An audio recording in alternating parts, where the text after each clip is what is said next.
Hi, it's Lil from Made by Marley, and today I'm going to be showing you how I use the Fairy Merry Christmas transfers. I did it on a little pot cupboard and I'm just showing you some close-ups before we get started. First thing I did was I thoroughly cleaned my little cupboard and then I painted it cream. One coat, and I didn't mind if there was bleed through. The more distressed it looked at this stage, the better. I wasn't too careful about painting in the edges. I just worked at it until it was all done, because we're going to be covering this in paper. I had some sort of vintage print type paper that I just ripped up, and it was sort of beigey, sort of sepia look to it, and I just stuck it on. I decoupaged it onto the furniture on all the flat sides. Using I just used Mod Podge to put that on, making sure that I managed to put lots of wrinkles into it when I applied it, because I was looking for really sort of quite a textural sort of aged look underneath. So kind of getting the paper wrinkled in the beginning is quite important, because that way it kind of sets the scene for the whole of the piece. So just liberally applying my glue onto the fronts, and I did this on the front, I did it on the drawer, I did it on the top, and I did it on all of the sides. And when I put the paper on, I tried and kind of scrudged it together a little bit to make sure that I got those wrinkles, and I just applied it in sort of ripped sheets, and then where there was a gap just put another ripped sheet. Once it was all dry and I'd left it for 24 hours, I mixed some brown acrylic paint and some water to make a sort of wash to frottage over the top of the paper and the paint. I did the whole cupboard. I'm just making sure that there's not too much pigment at the end of my brush, and just trialing to make sure it's not too dark. The best way to apply this is to paint it on and work in small sections, and then dab it off with a soft clean cloth, and just kind of like work in small sections. I was making sure that it sat in all of the sort of recesses of the cupboard to give it that more aged vintage look. The trick on this look was to make it look like it had been found in a wood. It was all sort of aged and sort of grungy looking, and now I'm just kind of getting my cloth and just dabbing it over the top. After I had let that dry, I came back and I added a sort of yellowy gold colour just in some areas. After that, I got the Kindest Regard stamp, and I didn't cover the whole stamp in ink, just sections, so that I could have a sort of distressed sort of print look on top of all my surfaces. I did this on all my surfaces, so the front, the sides, the drawer and the top, just putting pieces and parts of this, and I just moved my stencil around. I didn't even re-ink it, just to kind of get that sort of look, and made sure that I kind of was happy with that. I used a small part of the Le Courrier stamp and I just inked that up, and it was just to give two different kinds of fonts. So I had my initial paper, and then I had the Kindest Regard, which was a large font, and then I had the Le Courrier stamp with tiny font, just to kind of set the scene.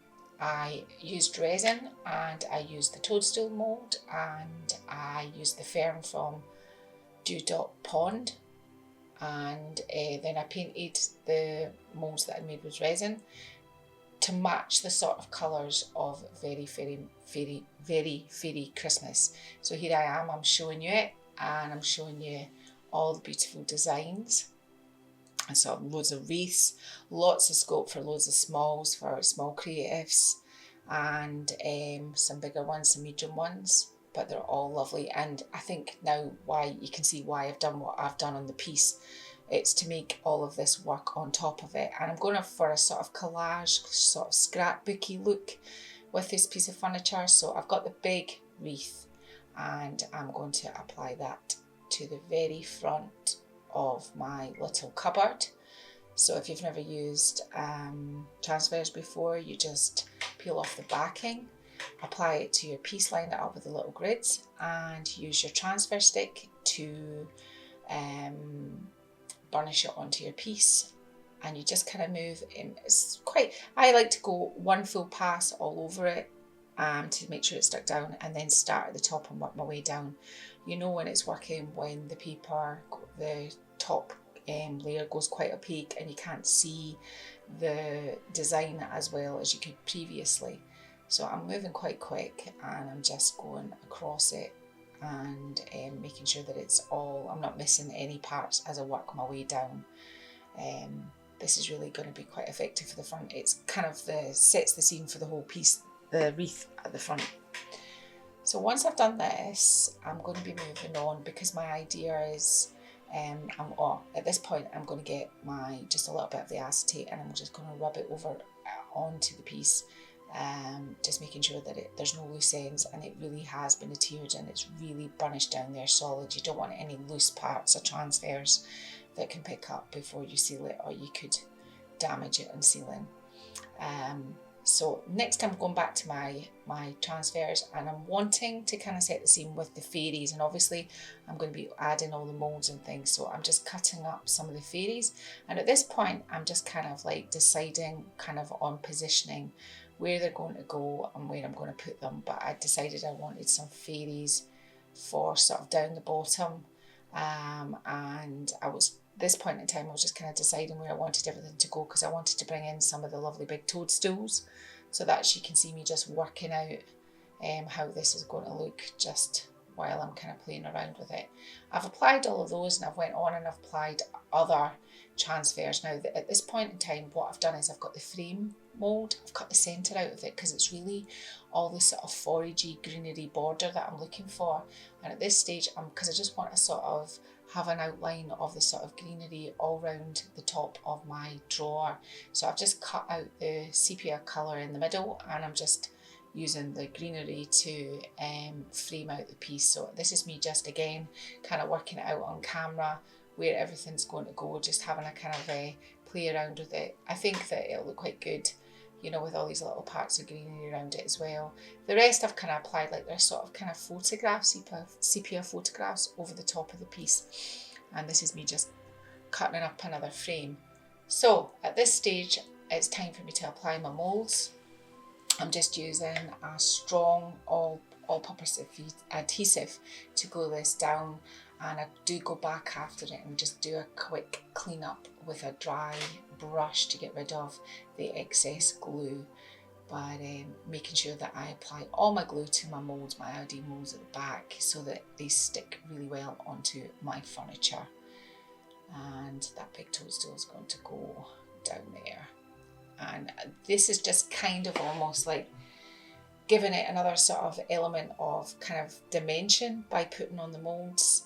I'm kind of playing around thinking that's maybe a little bit too big, because I actually decided to go with some little toadstools. However, everything needs a little bit of grounding, so I'm going to come in with some sort of mossy green dark paint. You can see me just mixing it off, just mixing it up just off camera. And what I'm actually doing, I'm trying to find a green that I liked, that I could, down in the edge where the bottom of the cupboard is, I wanted to just do in different sort of shades. I'm kind of mixing up back and forward on my brush just to kind of where I'm going to put my moulds on top, because that obviously where the fairies are all sitting and the toadstools, it all has to make kind of sense. So that's what I'm doing there. I'm just putting in different shades and colours of paint and making sure that I get it down in the groove of the bottom as well of the door, because that also gives it another sort of grungy appearance. And I'm just softening that up with my paintbrush there, making sure that that all is going to work when I go to glue my little toadstools on top. If I had just applied my toadstools onto the piece, they would have got a bit lost because they're a sort of creamy beigey colour, and so by doing this nothing's getting lost and they'll still be quite visible. Making sure that I get all my glue onto my little toadstool moulds and making sure that I've applied it to all the edges so that it sticks on really well. And I'm just applying them now. So I just go over and I do this on the sides. Everything you see on the front, I've kind of done a variation on the sides as well, and I've just done my sort of big main transfers, I've done my moulds, I've done my fairies, and I've done my sort of kind of shadow behind things just to make sure that things have got sort of grounding. Okay, so I've decided here at this point I'm just going to do a sort of painterly, down both sides, a sort of painterly garland, and all I'm doing is kind of like lightly sort of dusting over with my paintbrush with different shades of green around my transfers. I felt the transfers were just kind of stuck out there, and I wanted something to kind of set the scene for them as well, because they're the main event, so I just wanted them not to look like I had came along and just stuck them onto the piece of furniture. So I'm just kind of feathery stroking it, and at this point in time I'm just using the end of the brush just to do some tiny little berries, just to kind of break that up as well. I do go on later and use some paint pens just to do some flyaways in the middle of the cupboard door, just to kind of give it another little bit of movement. So that's all I'm doing there. I think I'm mixing up I didn't want it too red because it doesn't go with the transfers. I think I've mixed up a wine colour. I've got the medium sort of wreath, which I'm applying to the top. And you don't see me doing this in the front, but the little stamp, the IOD stamp that I'm using, I'm just making sure that I'm going to put Merry Christmas in the middle of it all. And that just finishes off, and I did that on the front as well, in the middle of the wreath. Just inking that down, making sure that I've adhered it. And here we are, this is it. This is the cupboard finished. There's quite a lot of kind of steps to this, but I think it's came out really pretty. It's been fully sealed with a heavy duty top coat lacquer, and the handles, we used little rabbits because it went with the theme. So I've been Lel from Made by Marley. I hope that you've enjoyed this today, and if you want to see more videos using IOD products, I'm a furniture artist, and you can hop over to my channel and see what else I'm creating over there. But I'll just let you finish off having a good look at this.